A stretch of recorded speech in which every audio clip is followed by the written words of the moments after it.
Cyber piece cafe द्वारा आयोजित Jharkhand e sports league championship 3.0 का सफल आयोजन, डिजिटल सशक्तिकरण, साइबर जागरूकता और गेमिंग प्रतिभा का उत्सव।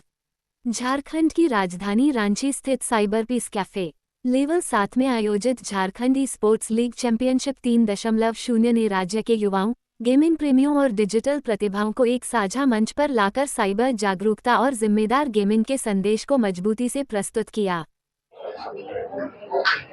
देखिए, जब कोई चीज़ आती है नई, कोई अंधड़ तूफान भी आता है तो ताज़ा हवा भी आती है, साथ में कुछ पत्ते खरवार भी आते हैं, तो उसी तरह की चीज़ है। लेकिन आज ये देखिए, पूरी दुनिया में जो नई टेक्नोलॉजी ने किस तरह से पूरी दुनिया को जीत लिया है।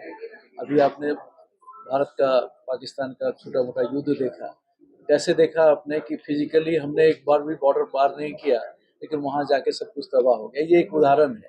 तो इस तरह के बदलाव आ रहे हैं, तो हम उनकी तरफ भी देखें। बाकी दूसरे तरफ में जो छोटी छोटी चीजें कंटेंट वगैरह है, वो हम मान के चलते हैं, उसमें कुछ नियंत्रण होगा।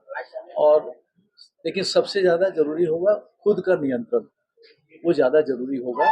उसी के लिए हमने अपील की है, और सारी दुनिया उस बात को लेकर चिंता कर रही है कि खुद किस तरह से लोग कंटेंट को कंट्रोल करें। यूथ जो है सर सबसे ज्यादा इससे इफेक्टेड है, उसको लेकर के क्या कुछ गाइडलाइन? यूथ विंग, कुछ भी बदलाव होता है तो सबसे ज्यादा प्रभाव यूथ में होता है, क्योंकि भविष्य वही है। और लेकिन मेरे लिए व्यक्तिगत रूप से तो बहुत अफसोस है कि 25 वर्ष के झारखंड में हम लोगों ने साइबर स्पेस, साइबर इकोनॉमी वगैरह के बारे में हम लोग कुछ भी नहीं कर पाए। प्रैक्टिकली यहाँ पे है ही नहीं इसका प्रेजेंस। इस बहुत बड़ी व्यवस्था को हमने इग्नोर किया है, जबकि आने वाले समय में सारे विश्व का शासन और प्रशासन, हर कंट्री का इसी तकनीकी पे चलने वाला है।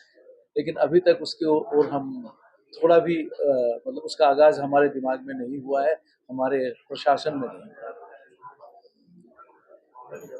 इनफैक्ट झारखंड को कनेक्ट करते हैं तो दुनिया हमें जामतारा के नाम से जानती है, जो कि हमारा अगर यूथ का आप देखें यहाँ पे, अगर टैलेंट बेस देखें, साइबर के बारे में बात कर रहा हूँ, जो कि साइबर सिक्योरिटी के फील्ड में जो टॉप 10 फेसबुक में बग बाउंटी करके होता है, जो फेसबुक को हैक करके बताते हैं कि फेसबुक में ये कमी है, उसमें देखा गया है कि मैक्सिमम जो बच्चे निकल के आते हैं झारखंड से निकल के आते हैं। तो ऐसे से एक्सपर्ट्स, ऐसे से धुरंधर हमारे यहाँ बैठे हुए हैं, और जो कि ऐसी प्लेटफॉर्म की तलाश में है, जो कि इस प्लेटफॉर्म उन्हें मिले और वो आगे करें।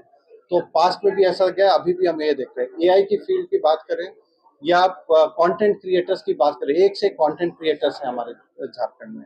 Artificial intelligence, machine learning, quantum, drones, ये सब के एक्सपर्ट्स यहाँ पे हमारे बैठे हैं।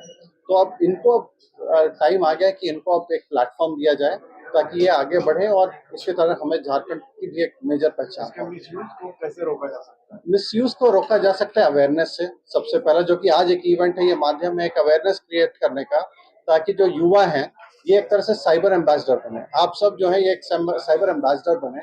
जब सबको समझ में आ जाएगा कि रिस्पॉन्सिबल कंटेंट क्रिएशन क्या है और उसको शेयरिंग क्या होना चाहिए, क्रिटिकल थिंकिंग की हम बात करते हैं कि आप जो भी चीज मिला तो उसका मतलब ये नहीं कि सीधा शेयर कर दो। अभी हमने देखा किस तरह से कितना मिस इन्फॉर्मेशन क्रिएट किया गया था अक्रॉस से, ताकि लोग को कन्विंस किया जाए कि इंडिया युद्ध हार रही है, या इस तरह का क्रिएट करने की कोशिश की है। तो इस तरह के बहुत सारे एजेंसीज हैं, लोग हैं जो कंटेंट क्रिएट करते हैं।